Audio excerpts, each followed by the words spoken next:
Hey, did you know that you can support Enter the Gray Zone podcast now on Patreon? If I have, in this endeavor, blessed you and helped you grow in your faith or explored topics that were challenging, then you can support this work.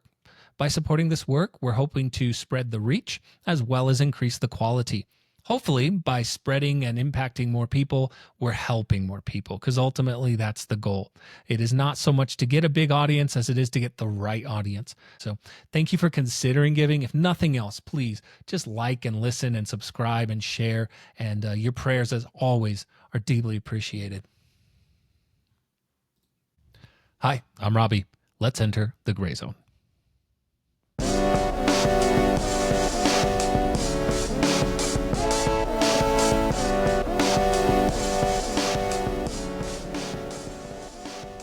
Welcome and thank you for entering the Gray Zone. I'm Robby. This is the podcast where our theories go to die, our theology gets tested, and as always, we remember on the other side of every issue, there's a person whom God loves.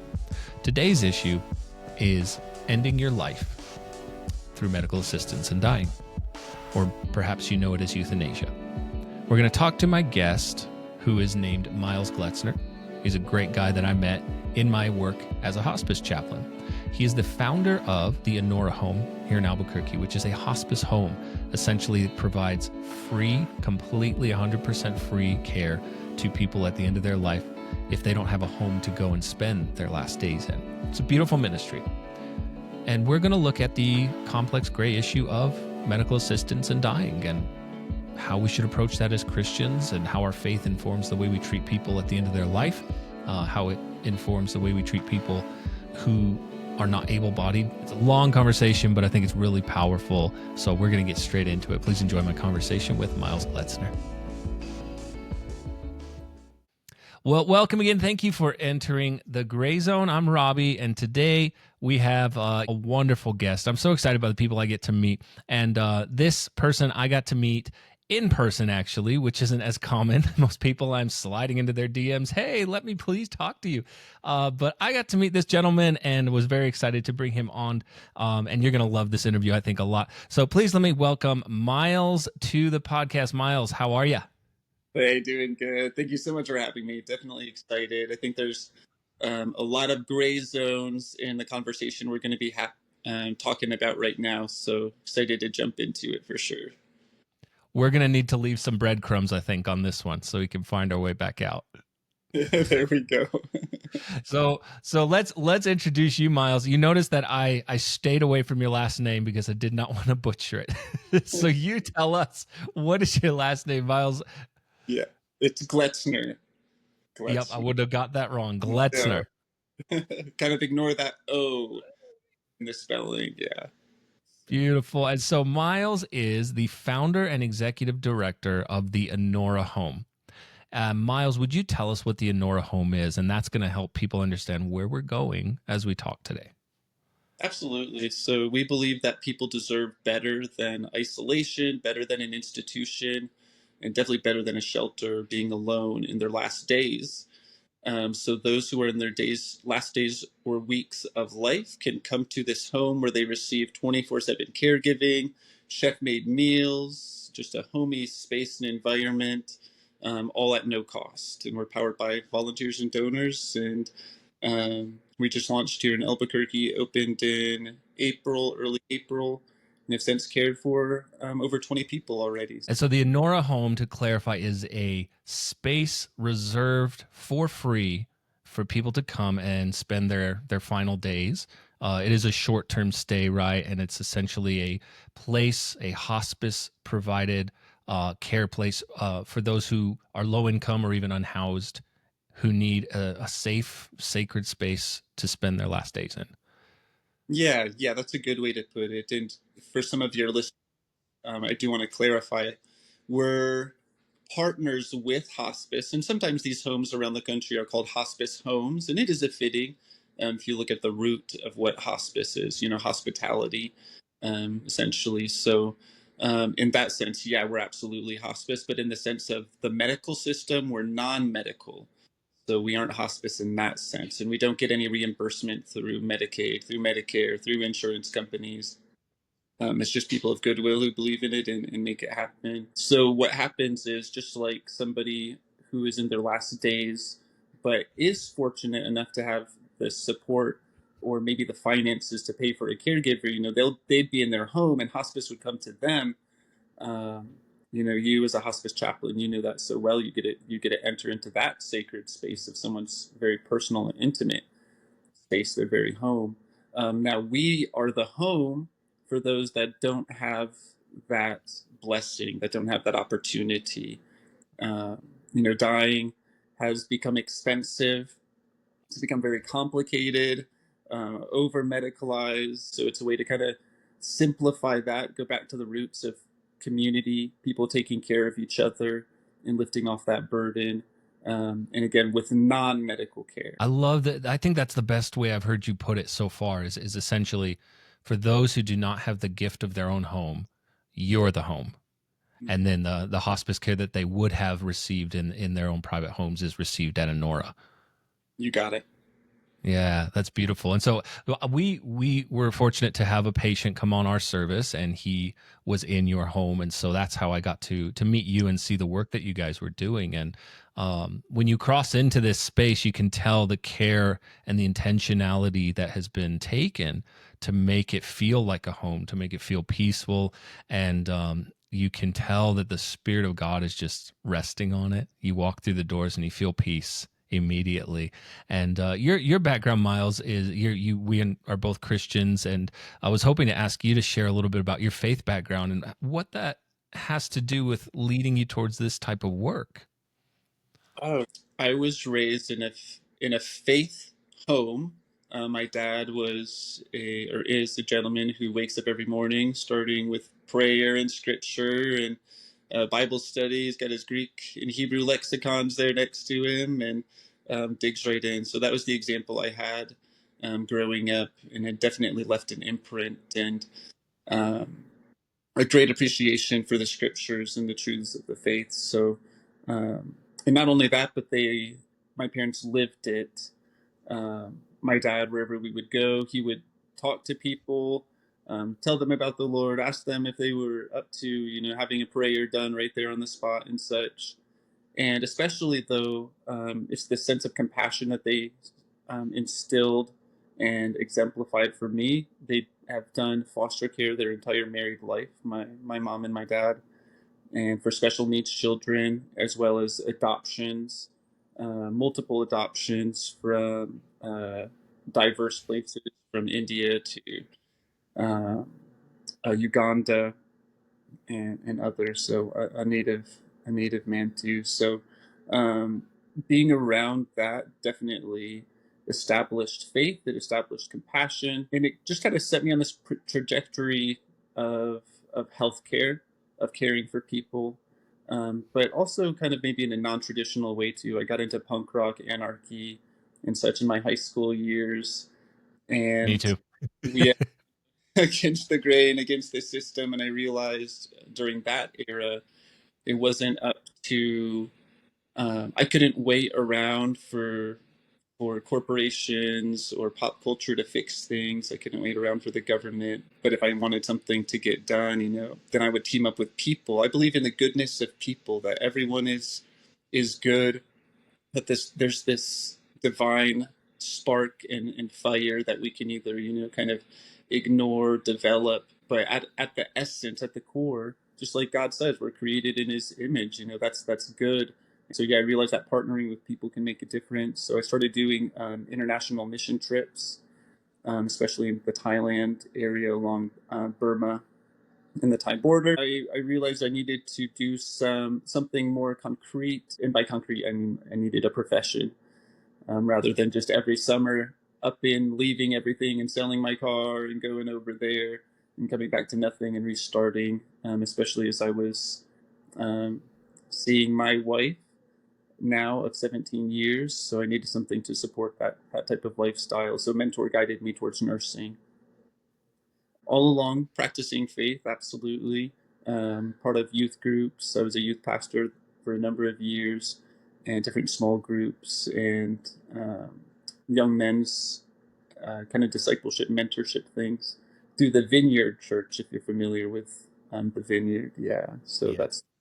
that's my roots of faith for sure. That's when I started to take things seriously and uh, learned a lot and just kind of skyrocketed in that way. So jumped into the nursing career and did a number of things from med surge to primary care. And my favorite job and what I thought was going to be my last job was outreach on the streets of finding veterans, in shelters, in soup kitchens, or street corners, or parks. I'd been doing things like that as a teenager already, so it was natural and fun to be able to do that as an RN. And around that time, I had this idea for the home, for the Inhora Home. So this is when things kind of start picking up. Um, I just woke up in the middle of the night, had the idea, wrote it all down, and told my wife about it. Didn't tell anyone else about it. And then it sat there for another year because I guess it just wasn't the right time. I'm not sure exactly, but at least the Lord gave me a second chance to look at it again a year later. We could put it that way. So September 2023, the 15th, which is an important day, is when I decided, okay, I'm going to do this thing. And around that time, I learned that there were other homes doing it around the country and that there was a network linking them. I visited 3 of these homes, kind of got an idea of what I wanted the home in Albuquerque to look like, what I didn't want it to look like, develop that flavor. And then board of directors started forming in November, so on and so forth, until we got this home leased. It's a three bedroom home in downtown Albuquerque, with an office space and a chapel as well, and a beautiful yard.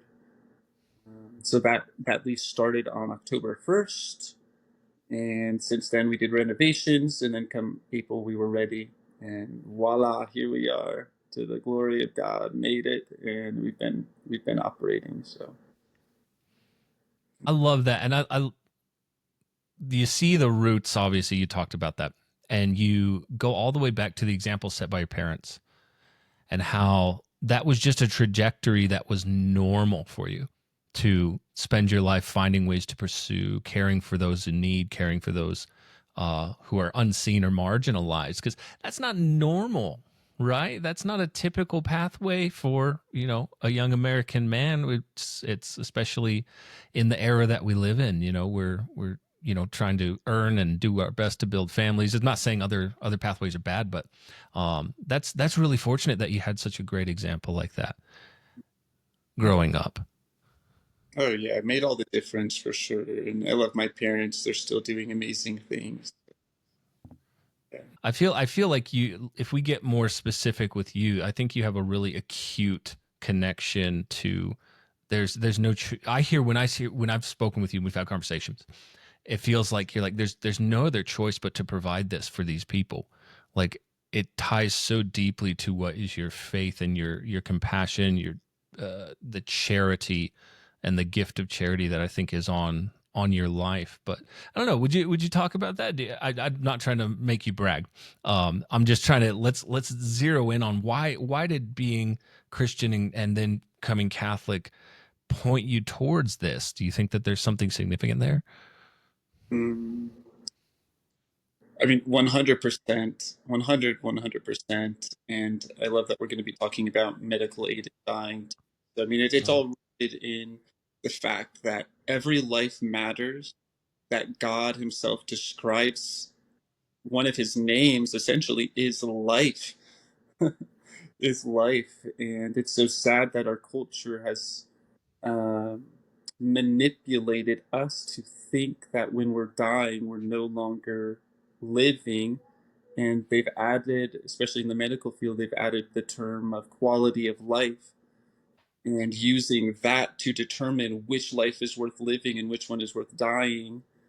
Um, and seeing those things was very concerning, and believing in the dignity of human life from conception to natural death is a huge guide and force in what we're doing.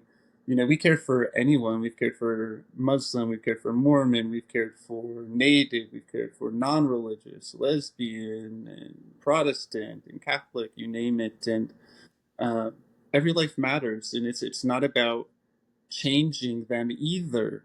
It's about us entering into the journey that they've been living, and maybe unbeknownst to them, that God has been journeying with them in, and we're meeting them in that space and giving them this unreserved compassion and care. We're treating them like a human, at least at the end of life, let's make them feel like a human. That's a huge impetus. And for me, the words of Mother Teresa have stood out so much.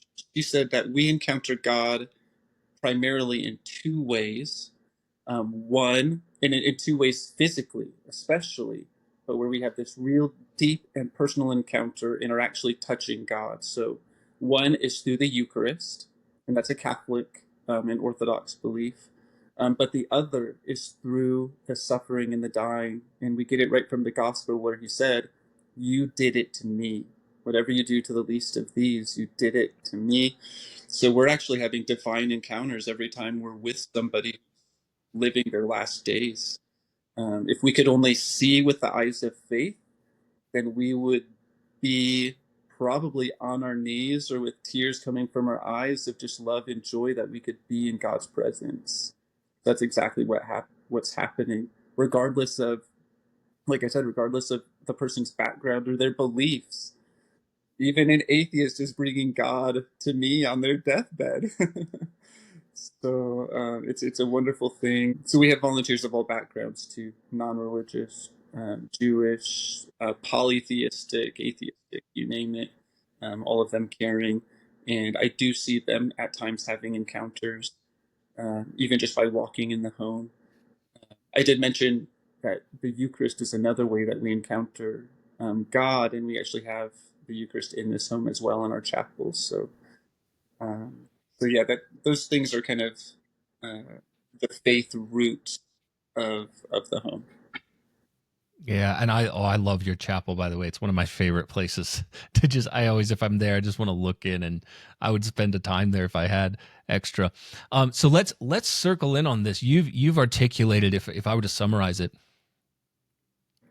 the essential belief of anyone who professes to be a Christian, whatever denomination or background, of the Imago Dei, right? Like the image of God, and the need for us to make sure that we see that in other people, and we see that in other people no matter what they believe. As you said, the atheist brings God into the room as much as that may bother someone. Though most atheists I talk to are actually quite pleasant.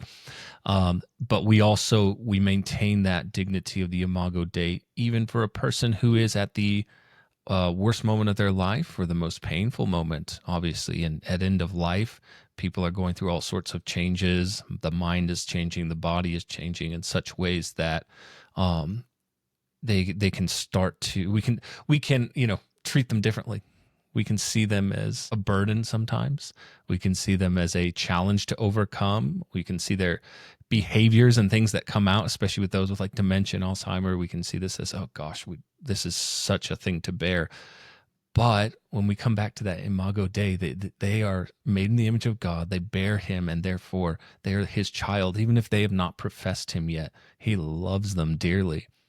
And so in our work, our shared work, we get to show people that value, even if we're not sitting there with the Bible open trying to convert someone, don't we? Absolutely. When we have the compassion, which really comes from an infusing of the life of the Holy Spirit, when we have this compassion coming from us and we are entering into God who is love, and we're bringing that love into this space, then then yeah, there's nothing like it. I think that's when, in a way, we become the most human, when we're having that communion with another person. God Himself is a communion of three persons, and when we have this communion with somebody else, it does bring us into this divine life. And what an important message for us to be conveying during a fractured time that we're in, during a tumultuous, changing political scene, and the whole world is being shifted, it feels like, and everyone is the enemy, and we're the only right ones. To remind ourselves that even those people we would say are on the other side or our enemies are still made in the image of God, that the Russian and the Ukrainian are still both loved by God. As the word says, right? He causes it to rain on the good and the evil. He's sovereign and he loves all humanity. I think that's what I like, this unifying idea. And you see it in your volunteers of no matter where we're coming from, people matter and people deserve love and compassion and dignity and respect. And that allows you, even in that space, to not speak a word of scripture and yet convey the love of God in every action. I know it is. It's a powerful thing. It is, and it's so sad that the evil one is trying to rob our culture of that. I think one of the problems with the dehumanization of humans, of persons, is because we don't accept and welcome the dying person into our lives anymore. We are institutionalizing them with fractured families, um, or with just people who don't have the resources or the troubles with homelessness, mental illness, and all these things. But it leads to this isolation, this despair, and ultimately it means people that maybe are doing okay, healthy, whatever, living everyday lives, we get to be totally oblivious to suffering because it's locked behind a closed door and we don't have these divine encounters that you and I are talking about with somebody. So we're actually, the evil one is keeping God from us by keeping the dying away from us, by putting Mm. institutions and nursing homes. Rather than in our own homes or in a home like Inhora, we're making them less than human. And of course, a good solution at that point, and of course, one of the enemy's favorite solutions is their life doesn't matter. They're unhappy. What a miserable quality of life. Nobody cares about them. They're a burden. They're a cost. Oh, your home's not big enough, or oh yeah, it's too much strain on the family. So let's just give them that merciful option of killing themselves. And you know what? Like they do in Canada, how about we make that decision or we inject them? But we're cutting off the very peak of our human existence when we are ending someone's life in that way, or when we're institutionalizing them.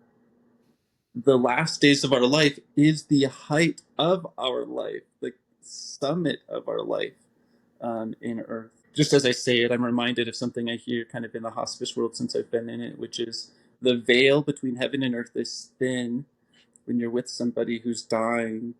And sometimes the people who are dying will even have these encounters with people and loved ones, or God, or Mary on the other side. Um, we we're missing that. Our humanity is missing that.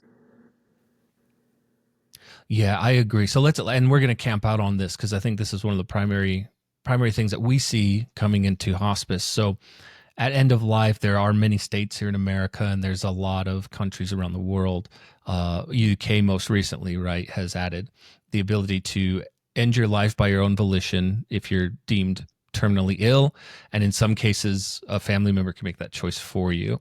In our state, we call it medical assistance in dying, MAID, as it goes by, and it's our gray zone. It's a complex topic because, as you're saying, Miles, people don't like to suffer and people don't want to see their loved ones suffer. And of course they don't. I don't want to see that. I don't want to be around it. But you're coming at this with this heavenly minded view of it.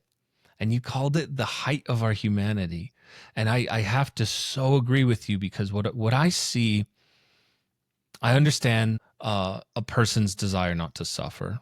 And I can't fully put myself in their shoes because I've not been in that sort of situation. I have been present for a couple of maids as a requirement of my duty. And I do see where they're coming from in that they know they're going to pass anyways and they're usually the rationale is let's cut the suffering off before it gets too bad. But what is lost, and I think this is the Christian perspective, is the ability to allow others around you to help carry your suffering with you. A sort of joint carrying the cross when you can't carry it for him. Or when Jesus couldn't carry his cross, right? He got help, and someone came and bore that cross with him. And it's not that as Christians we celebrate suffering. I heard Tim Keller say this really well. It's not that it's like, oh, it's blessed are the poor and blessed are the weak. It's not because we love being poor of spirit or we love being weak. It's because when they come, we recognize that there's a transcendent blessing of something better. And so are we robbing ourselves of being able to carry suffering with others? Are we robbing ourselves and other people of serving someone in their most desperate hours by ending it? That's how I tend to see it, right? Not that it's easy. It's certainly not easy, but it's something that I think we're called to do, and we're cutting that off early. Yeah, that's a beautiful perspective for sure. And I would also just add that the end of life is not all suffering. And I can think of a book I read Mm-hmm. by Catherine Mannix from the UK, and it's called With the End in Mind, the name of the book. There's a chapter in there about a man who wanted to end his life. He was diagnosed with MS, progressive disease, who says, okay, I'm going to take a lot of pills. He's going to end his life that way. And then he lost the ability to swallow. And that was pretty much his last chance of ending his life early. And he continued living and visiting with his loved ones and making the most of it, having the last word, and just being surrounded with his presence and supported by the hospice team, that interprofessional team, so valuable. Um, and near the end of his life, is really near the last moments, he was able to tell the nurse, I understand now that you weren't helping me to die, but you were helping me to live. And if I would have successfully killed myself, I would have missed out on the best part of my life. Wow. So it's stories like that which I feel that our culture, right? There's the subculture of the death positive movement. If you don't know what it is, you can, look it up. It's not a Christian movement. We've been working so hard through hospice, through the death positivity movement, to take away and educate or take away the fear of dying and the misunderstandings, the miseducation, the debunking the myths about death and dying, so that people can actually have conversations and get the facts and die well, with what in a way that they wanted or imagined. So we've been working so hard to get people to face death and to talk about it, to now people were giving them the thing that will is the ultimate numbing and the ultimate avoidance. They can just end themselves. They never have to face it. They never have to worry about it. Now, medical aid in dying, we don't even have to die anymore. We can just fall asleep and never, we fall asleep and never wake up. And that's actually one way that it's described with medical aid in dying. It's so peaceful. It's so calm. It's just like you're falling asleep. Yeah, yeah, exactly. That's part of the problem. You're making dying a fast food, manufactured, photogenic experience rather than what it actually is. Um, and you're feeding off of people's fear that dying is bad, dying is hard, dying is suffering, dying is this, dying is that, rather than helping people have real conversations and get the real information about it, which is actually that those last days can be the best days. Yeah. Yeah, they can. And I think this is good for us to point out too. Like, I think a lot of sentiment or understanding of Christians' posture towards this is that we think it's a sin. And there are some who do, and there's mixed camps on that. But I think that's the only way that it's ever been approached, from a Christian standpoint. All suicide and death by suicide and death by choosing to end your life, basically it's a sin, so you can't do it. So I appreciate that we're kind of nuancing this a little bit more.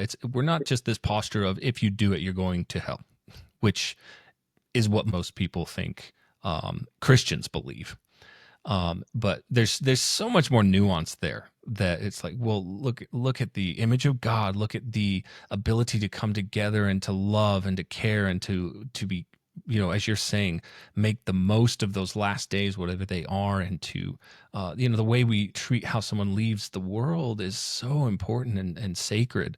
I tell people, it says sacred as when you come into the world is how you go out. They're very special moments and times in a person's life. It's a privilege to be next to them.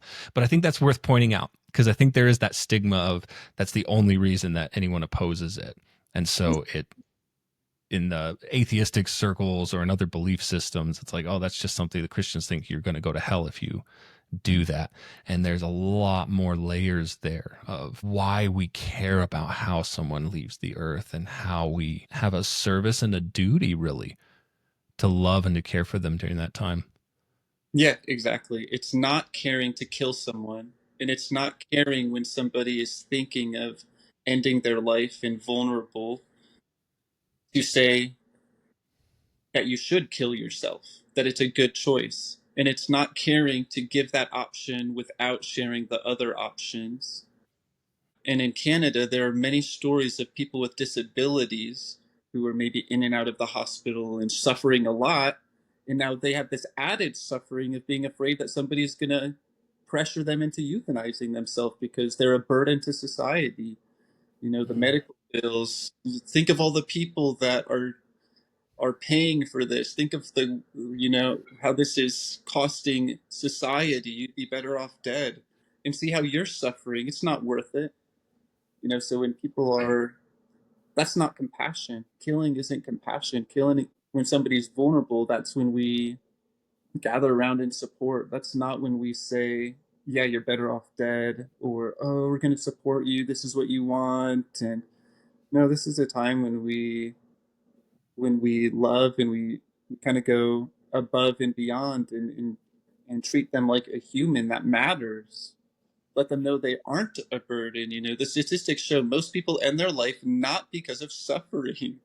Most people end their life through medical aid and dying because of a fear of being a burden to others. That's the primary reason that people end their lives through medical aid and dying.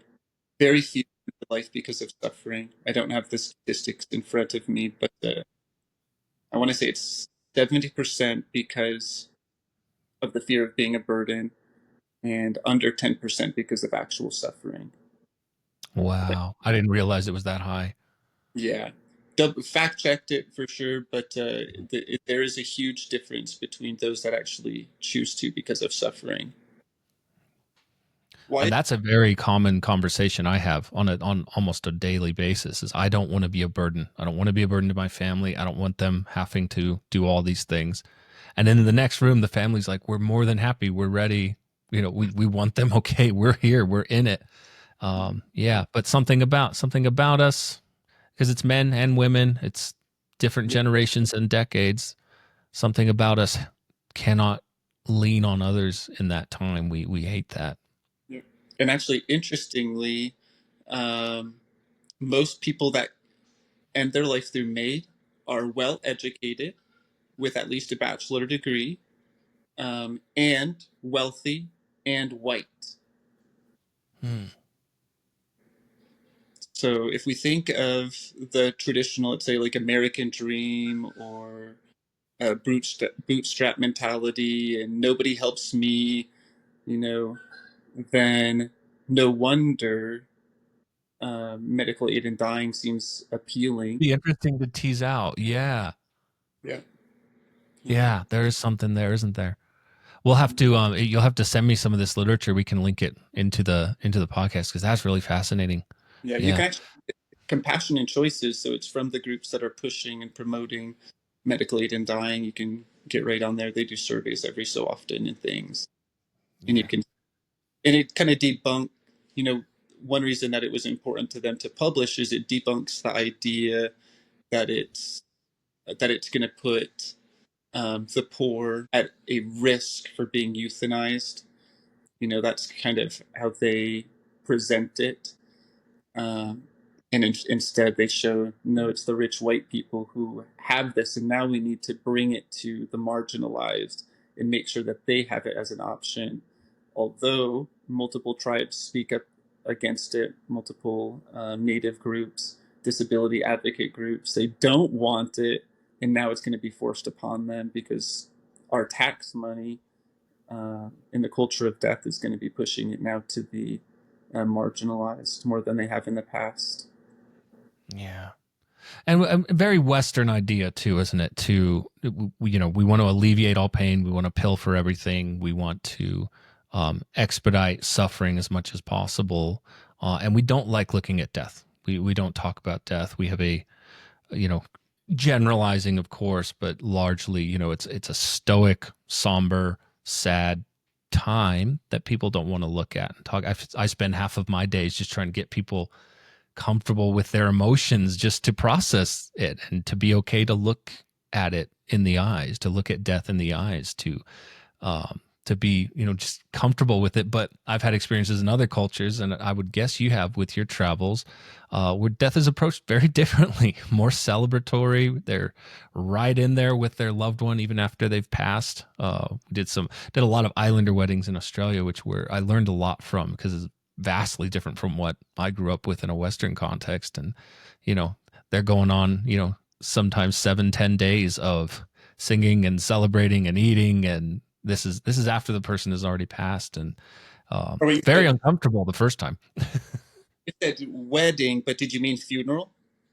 Did you say funerals that with the parties after No, that were no, yeah, last? funerals. Did I say wedding? You did on, yeah, yeah. Wow, No, no, but it feels like it with the amount of people and the food. I mean, right. and it's vastly different, but educational. And I'll tell you what I learned from that. And these are probably, like Kiwi, Tongans, and Samoans and stuff. I learned that no one has any excuse not to have been able to say everything they needed to, or to not have said goodbye. Like, there is enough time. There's plenty of time to do those things, say those things, sing those songs, say those poems. And I admired that. I take that into my practice a lot in instructing families. I'm like, do not leave anything unsaid, because you will regret it. And even if the body and the mind is broken, as people of faith, the spirit, we believe, is still alive, and it can still receive words, and it can still receive love. And so I tell them, like, even if he's not talking, that spirit will receive what you're saying to him. So say those things, and it's much more relief. Yeah, absolutely. And yeah, I mean, even science has shown that hearing is the last sense to go.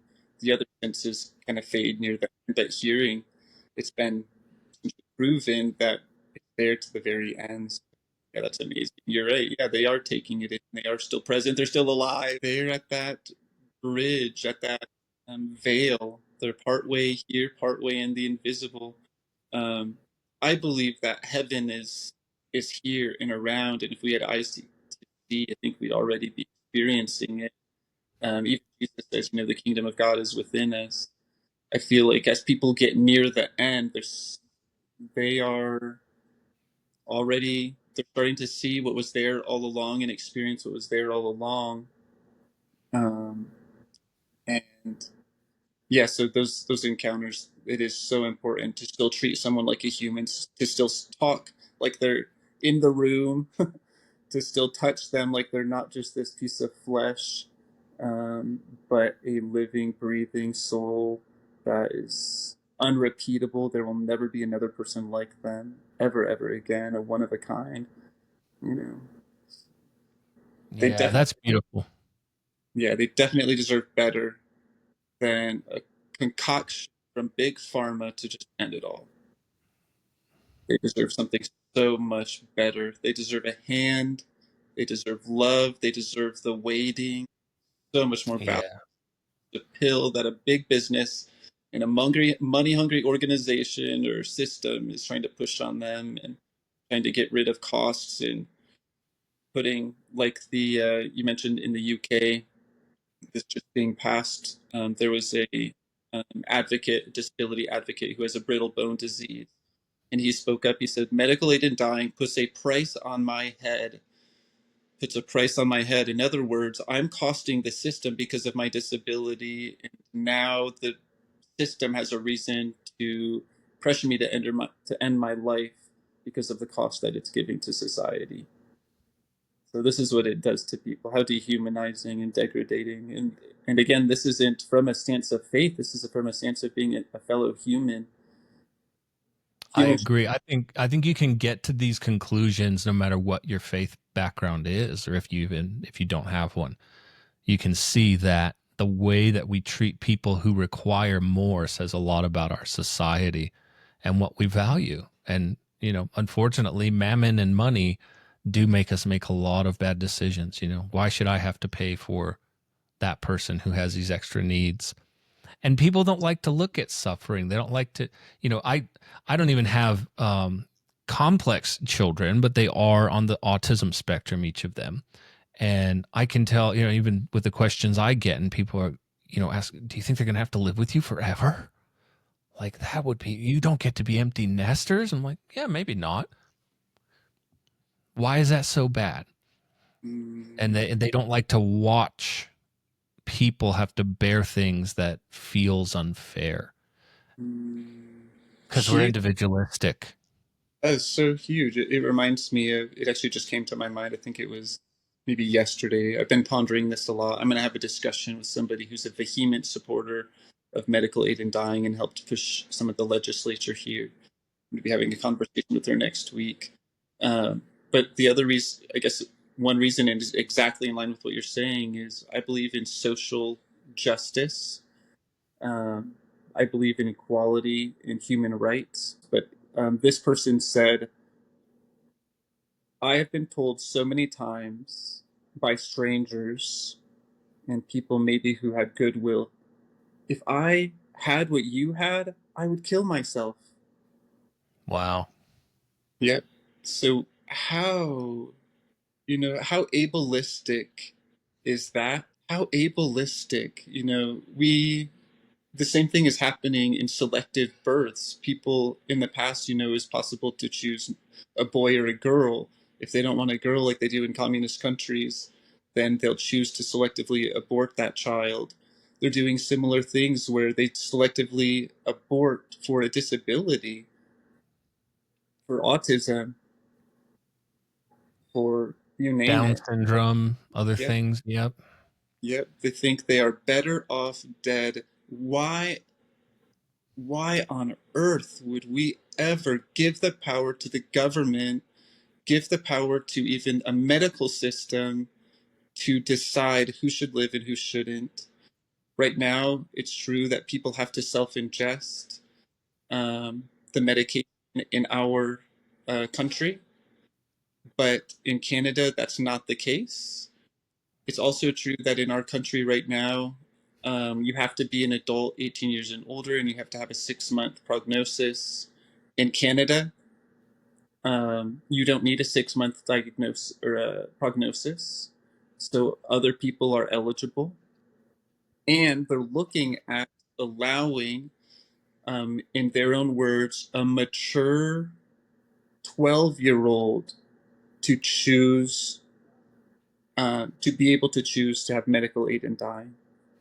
So they're bringing that, and it's in discussion right now. In Canada, most medical aid in dying deaths occur through injection. The comparison between how many have it injected and how many ingest is tremendous. Mm. The people that are actually ingesting now is so few. It's rare, but those who have it through injection is the most common. And Why is that relevant? Why is that standing out to you? Does that mean that like other people are applying it for them? other people can do it. Yeah, if you do the Okay. inject, it doesn't have to be self-ingested, so it's someone else pushing it for them. And for Yes, those who don't understand how this works, essentially you have a cocktail of very powerful drugs, levels that would, if just one of the drugs would kill you, and they, usually give you about 10 or 20. So there's no complications. Basically, you're dead. And you typically will ingest it with, a juice or a sorbet or something, or sometimes if you have some sort of intravenous way, they'll use a syringe. And you, in New Mexico and most America, like Miles is saying, you have to apply that yourself. The person has to be coherent and cognizant and able to actually ingest that fluid by their own will. But basically, other people can now apply it for you in these other countries. yes. And they don't have to necessarily be cognizant or coherent of that decision being made. That I'm not sure about at this That's a point. mixture. I don't Okay. think, no, I can actually say with certainty it's not to that point yet. As far as I know, it has to be the person who is making the decision. I don't believe that a POA can even make the decision, but I could be wrong about that. And it's good to distinguish too, like the medical assistance in dying is different from maybe unplugging an oxygen machine. This is not, they're essentially a vegetable. If we just allow their oxygen to go down, they're gradually going to peacefully pass. It's not that sort of old conversation of, do we pull the plug? This is, I know what's happening. I don't want to keep going. I don't want to live this way anymore.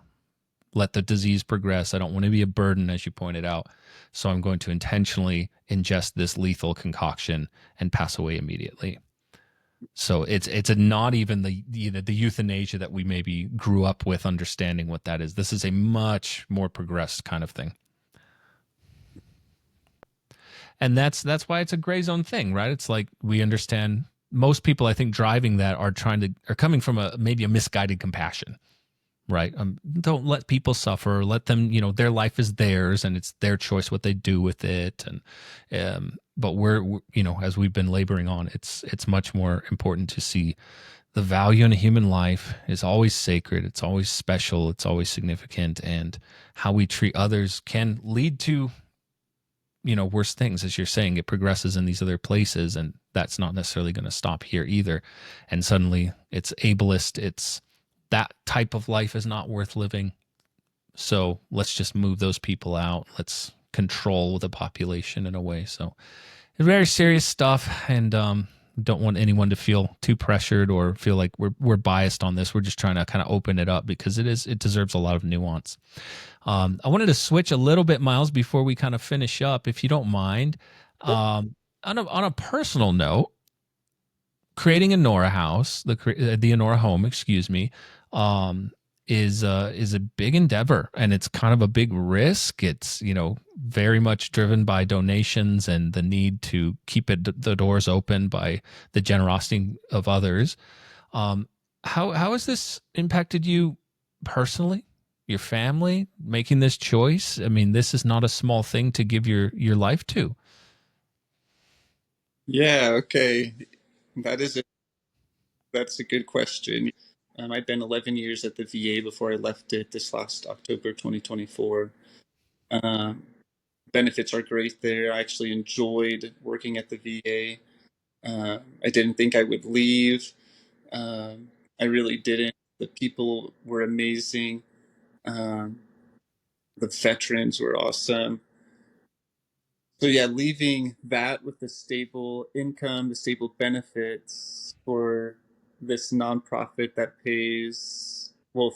When I first left the VA, I wasn't even getting paid yet. So it wasn't until about a month and a half later that the board said that they're going to kind of step out on a limb and start giving me a salary. So, but it was half the income that I was making.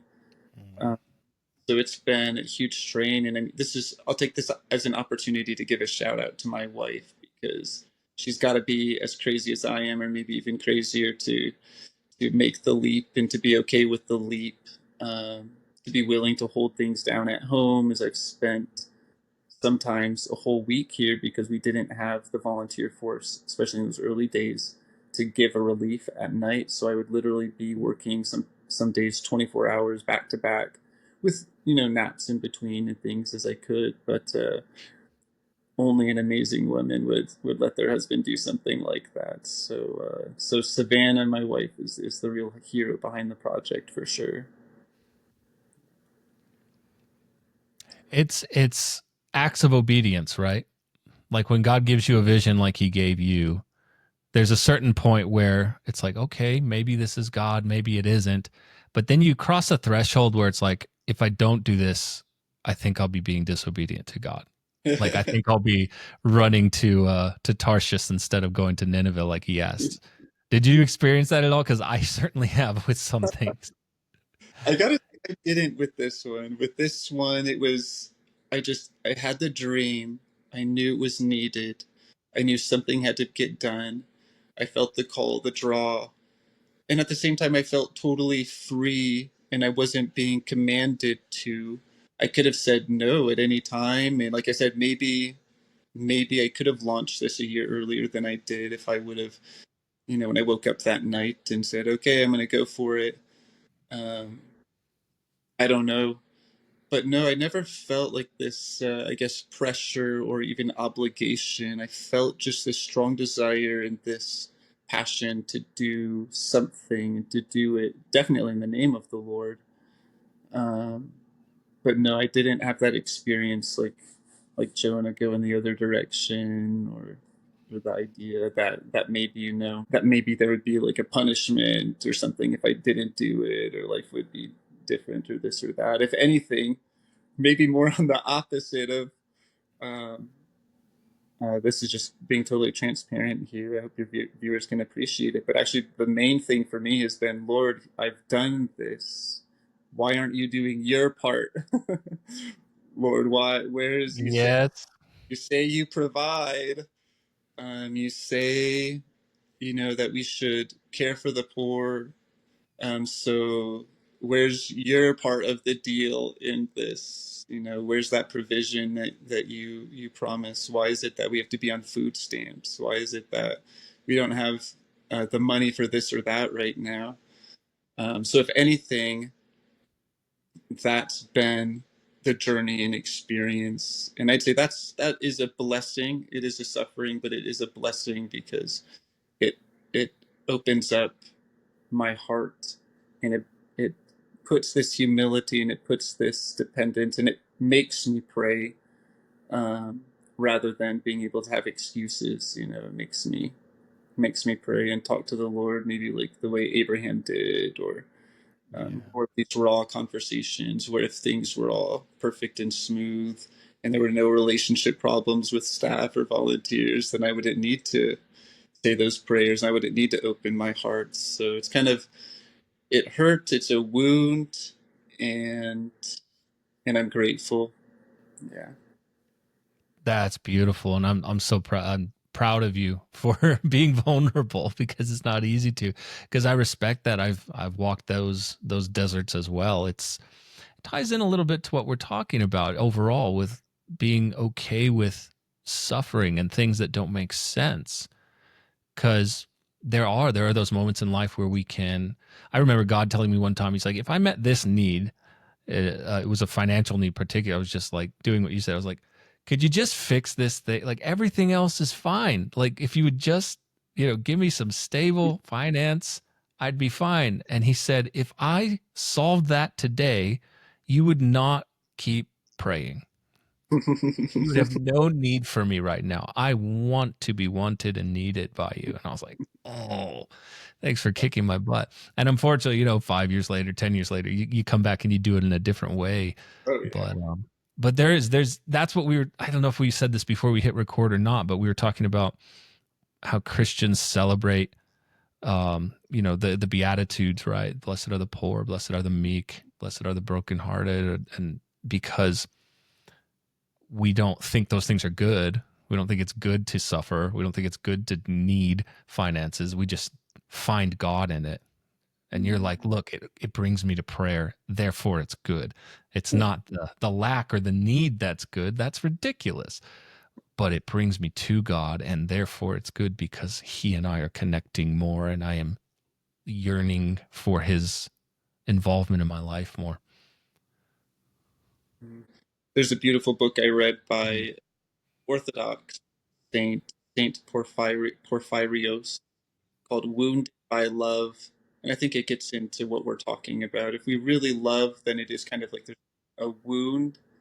Like we can, if we really love, then it's like we can never love enough, and it always hurts that we can't love a little bit more or be good enough. Like in my relationship with my wife, I love her to pieces, and it hurts that, for example, I can't be with her the way that I would want to, especially at the launching this program. So there's kind of this wound there. The more we love, the more we hurt. That's why I love this beautiful insight into Mary. No one loves like a loving mother, a sweet and beautiful loving mother. And to think of the love she had for Jesus, that infinite love, and being there at the foot of the cross, her suffering was almost unbearable and tremendous and huge. When we love much, we suffer much. And to think that our loving God in heaven has that wound now physically in Jesus Christ, still wounded for every single person that has ever lived and will ever live, to go through that extreme love, more a greater love than we could ever imagine or fathom, a love that would have brought Jesus to the cross every single time for every single person on earth, and to live with that wound and that pain for eternity, or at least until the end of this world, until the next. But I'm sure his wounds go on even then, because not everyone goes to heaven. Not everybody will say yes. Not everyone will, when they meet and have that beatific vision, not everyone will want it, and they will choose to go to hell. The wound of God, wounded by love. It's a powerful idea. Definitely worth meditation, contemplation, and all of that. Yeah, I'm loving that. That sounds like I'm gonna have to add that to my reading list. Mm-hmm. And it's true, right? Like, I mean, he says he's gonna wipe away every tear Mm-hmm. at those last days, at that last day of judgment, and even the redeemed body of Christ still has those wounds. There's great relevance in that. Like, those are things he doesn't want to disappear because of what they meant and what they still mean. Yeah. Selah, that's a good thought there. I like that. Absolutely. Well, my friend, I know you're a busy man. Thank you so much for your time. And we're going to put all this stuff, the website and links and stuff in the show notes, obviously. I would highly encourage you, if you're feeling it in your heart and mind, to contribute to Inhora House. It is definitely worth your generosity. They're doing some beautiful work for some very